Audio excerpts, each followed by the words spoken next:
والذين هاجروا في الله من بعد ما ظلموا لنبوئنهم في الدنيا حسنة ولأجر الآخرة أكبر لو كانوا يعلمون الذين صبروا وعلى ربهم يتوكلون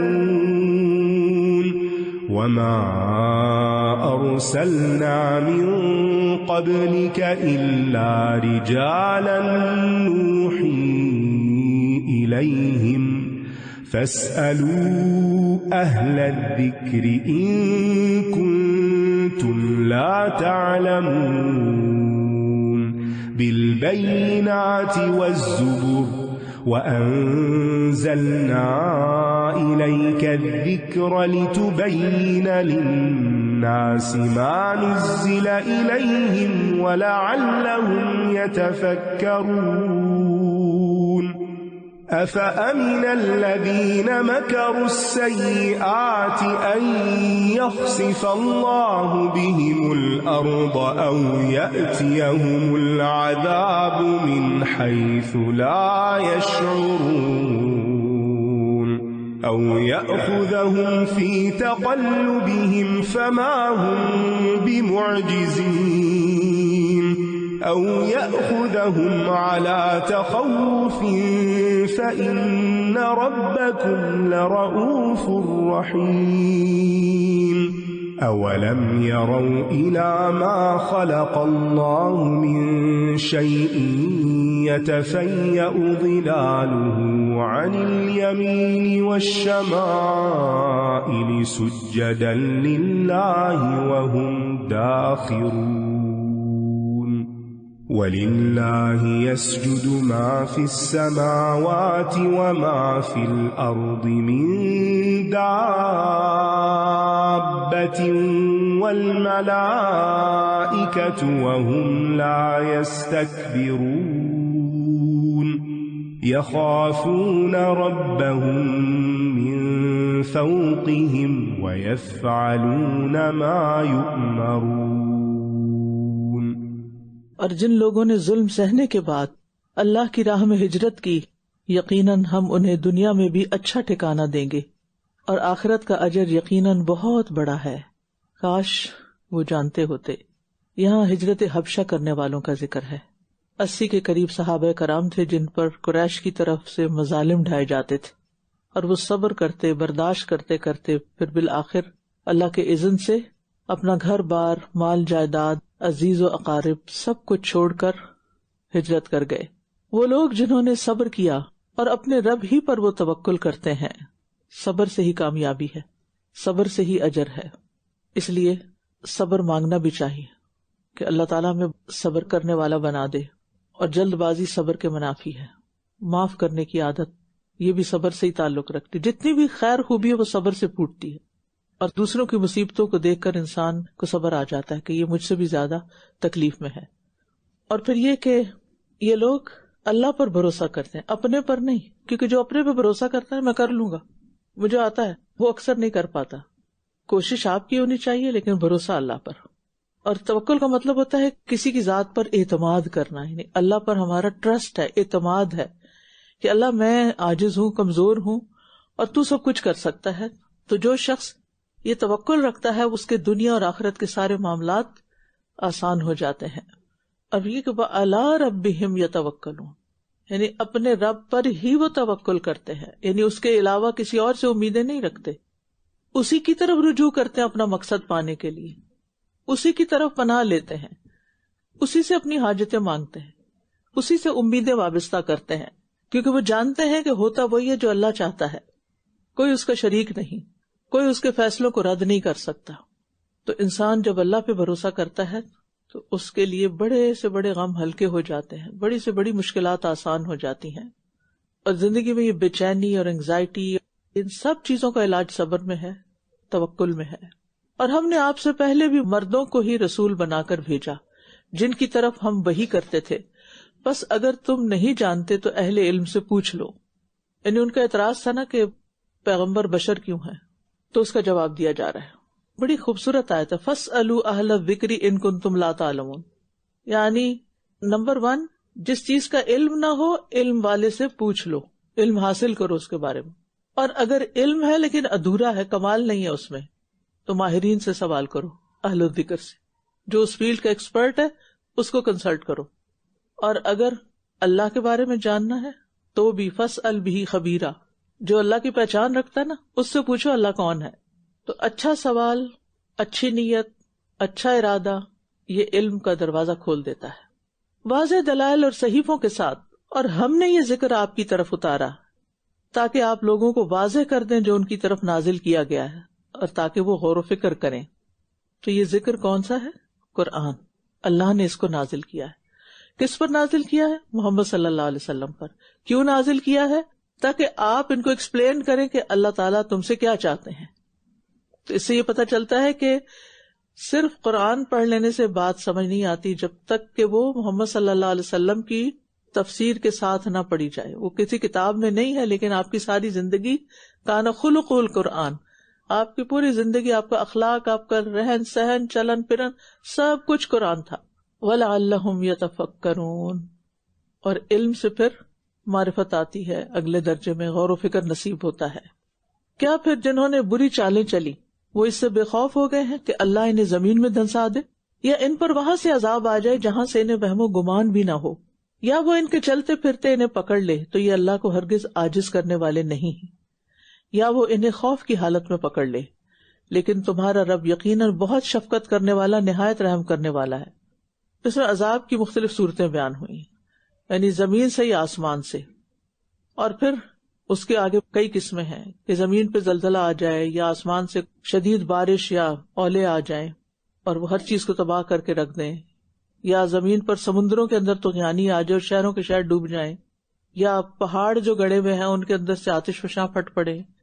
تو یہ عذاب کی سب ایسی مختلف قسمیں ہیں جن کی پہلے سے کسی کو کوئی خبر نہیں ہوتی، اچانک ہوتا ہے. اسی طرح بعض اوقات سفر کے دوران حادثے پیش آ جاتے ہیں.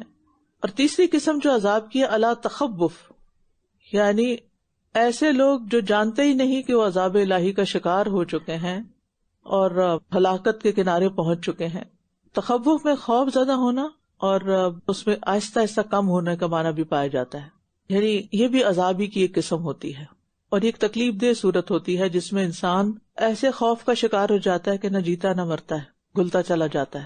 عام طور پر یہ چیز انسان کے اندر کیوں پیدا ہوتی ہے؟ بعض اوقات اس کے تنہائی کے گناہوں کی وجہ سے. کچھ چیزیں ہوتی ہیں جو انسان کے اندر بے چینی پیدا کر دیتی ہیں، اور پھر اس کو یہ ہوتا ہے کہ ہائے کچھ ہو نہ جائے. اور جیسے منافقین کے بارے میں آتا نا کہ ہر آواز کو وہ اپنے خلاف لیتے ہیں. کیا وہ اللہ کی پیدا کردہ چیزوں میں سے کسی چیز کی طرف نہیں دیکھتے کہ اس کا سایہ اللہ ہی کی طرف سجدہ کرتے ہوئے دائیں اور بائیں جھکتا ہے؟ یعنی یہاں نام نہیں لیا گیا کس چیز کی طرف دیکھو، کوئی بھی چیز دیکھ لو جس کا سایہ ہو، اس حال میں کہ وہ سب عاجزی کا اظہار کرنے والے ہیں. یعنی سائے سے کیا سبق ملتا ہے؟ عاجزی کا. اور تمام جاندار اللہ ہی کے لیے سجدہ کرتے ہیں جو آسمانوں اور زمین میں ہیں، اور فرشتے بھی سجدہ کرتے ہیں اور وہ تکبر نہیں کرتے. تو ہر ایک کا سجدہ مختلف ہے. اب دیکھیے کہ جب دن ڈھلتا ہے تو سایہ بھی جھک جاتا ہے، پھر آہستہ آہستہ لمبا ہوتا ہے. یعنی پہلے قیام میں تھا، پھر رکوع میں آ گیا، اور پھر آخر میں سجدے میں چلا گیا. وہ اپنے رب سے ڈرتے رہتے ہیں جو ان کے اوپر ہے، اور جو حکم وہ دیے جاتے ہیں اسے بجا لاتے ہیں. یعنی کچھ لوگ تو دنیا کے خوف میں مبتلا رہتے ہیں اور کچھ لوگ اللہ کے خوف میں. اور خاص طور پہ فرشتے جو ہیں وہ اللہ کے جلال سے ڈرتے ہیں، کیونکہ ان کو پہچان ہے نا اللہ کی. جس کو جتنی بھی پہچان ہے اللہ کی، اس کے اندر اتنی ہی خشیت ہے. اب دیکھیں بے جان چیزیں سجدہ کر رہی ہیں نا، وہ اللہ کا حق پہچانتی ہیں. تو کیا انسان کو سمجھ نہیں آتی کہ یہ اللہ کا حق ہے اور مجھے دینا چاہیے اور مجھے اس کے آگے جھک جانا چاہیے؟ وقال الله لا تتخذوا إلهين اثنين إنما هو إله واحد فإياي فارهبون وله ما في السماوات والأرض وله الدين واصبا أفغير الله تتقون وما بكم من نعمة فمن الله ثم إذا مسكم الضر فإليه تجأرون ثم إذا كشف الضر عنكم إذا فريق منكم بربهم يشركون ليكفروا بما آتيناهم فتمتعوا فسوف تعلمون ويجعلون لما لا يعلمون نصيبا مما رزقناهم تالله لتسألن عما كنتم تفترون ويجعلون لله البنات سبحانه ولهم ما يشتهون وإذا بشر أحدهم بالأنثى ظل وجهه مسودا وهو كظيم يتوارى من القوم من سوء ما بشر به أيمسكه على هون أم يدسه في التراب ألا ساء ما يحكمون للذين لا يؤمنون بالآخرة مثل السوء ولله المثل الأعلى وهو العزیز الحکیم۔ اور اللہ نے فرما دیا کہ تم دو معبود نہ بناؤ، بے شک معبود تو صرف وہ اکیلا ہی ہے، پس تم مجھ ہی سے ڈرو۔ مجوسی مذہب میں دو الہوں کا کانسیپٹ ہے، ایک خیر کا اور ایک شر کا۔ اللہ تعالیٰ نے اس سے بھی واضح الفاظ میں منع فرما دیا، اور آسمانوں اور زمین میں جو کچھ ہے سب اسی کا ہے اور اسی کی اطاعت لازم ہے۔ کیا پھر تم اللہ کے سوا اوروں سے ڈرتے ہو؟ یعنی ساری کائنات اللہ کے حکم کی مطیع ہے، وہ اللہ کا حق پہچانتی ہے، تو اے انسان تمہیں بھی پہچاننا چاہیے، اور تمہارے پاس جو بھی نعمت ہے بس وہ اللہ ہی کی طرف سے ہے۔ کبھی ہم اس پر یقین کرتے ہیں کہ جو کچھ ملا ہے مجھے وہ اللہ ہی کی طرف سے ملا ہے؟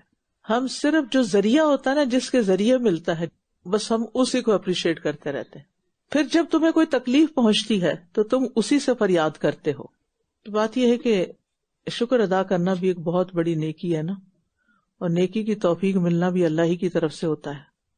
تو انسان جب یہ جان لیتا ہے نا کہ یہ نعمت اللہ کی طرف سے مجھے ملی ہے، تو پھر وہ دوڑ پڑتا ہے اس بات کے لیے کہ میں اللہ کو راضی کر لوں، تاکہ وہ مجھے آئندہ بھی نعمتیں دیتا رہے اور پائیدار زندگی میں ہمیشہ کے لیے۔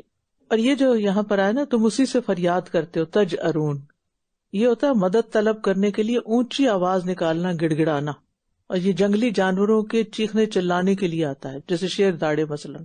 تو بات یہ ہے کہ جب انسان پہ بہت تکلیف آتی ہے تو پھر وہ چیختا ہے، چلاتا ہے بعض اوقات اور فریادیں کرتا ہے۔ پھر جب وہ تم سے تکلیف ہٹا دیتا ہے تو یکا یک تم میں سے کچھ لوگ اپنے رب کے ساتھ شریک ٹھہرانے لگتے ہیں۔ یعنی انسان کو کبھی زندگی میں خوشی ملتی ہے اور کبھی غم ہوتا ہے، کبھی درد ہے تو کبھی آرام ہے، کبھی بیماری ہے تو کبھی صحت ہے، کبھی تفکرات اور الجھنیں ہیں تو کبھی آسودگی بھی ہے۔ ایک دن ہمارا بہت اچھا گزرتا ہے تو دوسرے دن میں کوئی نہ کوئی جسمانی یا روحانی یا کسی قسم کی کوئی تکلیف آ جاتی ہے۔ کبھی ہم بہت پرسکون ہوتے ہیں، کبھی بے چینی آ جاتی ہے، کبھی سردی آ جاتی ہے، کبھی گرمی آ جاتی ہے، کبھی امن ہوتا ہے اور کبھی وہاں سے بدامنی آتی کہ انسان سوچ بھی نہیں سکتا۔ یہ سب کچھ کیا ہے؟ یہ سب امتحان کے لیے، آزمائش کے لیے ہے کہ ہم خوشی میں کیا کرتے ہیں اور تکلیف میں کیا کرتے ہیں، اچھے حال میں کیا کرتے ہیں، اور جب مرضی کے خلاف ہوا چلنے لگتی تو پھر کیا کرتے ہیں، تاکہ یہ اس کی ناشکری کریں جو ہم نے انہیں دیا، سو تم فائدے اٹھا لو، پس ان قریب تم جان لو گے۔ اور جو رزق ہم نے انہیں عطا کیا اس میں سے یہ ان بتوں کے لیے ایک حصہ مقرر کرتے ہیں جنہیں یہ جانتے بھی نہیں۔ اللہ کی قسم تم ضروری سوال کیے جاؤ گے اس کے بارے میں جو تم گڑا کرتے تھے۔ رزق اللہ نے دیا نا، تو اللہ ہی کے نام پہ دینا چاہیے۔ اور یہ اللہ کے لیے بیٹیاں تجویز کرتے ہیں، پاک ہے وہ، اور اپنے لیے وہ جس کی یہ خواہش رکھتے ہیں، یعنی بیٹے۔ اور جب ان میں سے کسی کو لڑکی کی خوشخبری دی جاتی ہے تو اس کا چہرہ سیاہ ہو جاتا ہے، اور یہ غم کے گھونٹ پی رہا ہوتا ہے.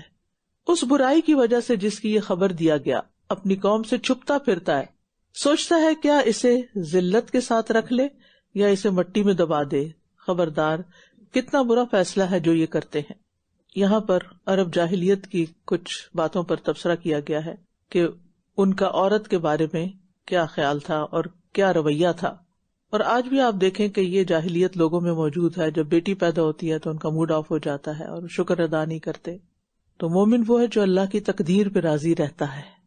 بیٹا دے، بیٹی دے، صحت مند دے، بیمار دے، جو بھی ہے وہ اللہ کا فیصلہ ہے. کیونکہ انسان کو نہیں پتا کہ الٹیمیٹلی کون سی چیز اس کے حق میں بہت بہتر ہے. بعض اوقات ایک لڑکی اپنے گھر والوں کے لیے لڑکے سے کہیں بہتر ہوتی ہے. جو وہ خیال رکھ سکتی ہے وہ بیٹے نہیں رکھتے. اور پھر آپ دیکھیے کہ بعض اوقات ہو سکتا ہے کسی کا کوئی special child who, special needs child.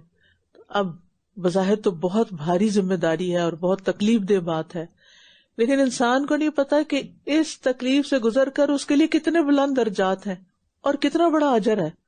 کہ قیامت کے دن دوسرے لوگ جن کے بچے صحت مند اور کامیاب تھے وہ رش کریں گے اس پر کہ جس کو اللہ نے کوئی بیمار بچہ دے دیا اور اس نے اس کی دل کی خوشی سے قدر کی اور اس کی پرورش کی، اس کے لیے ساری تکلیفیں اٹھائیں.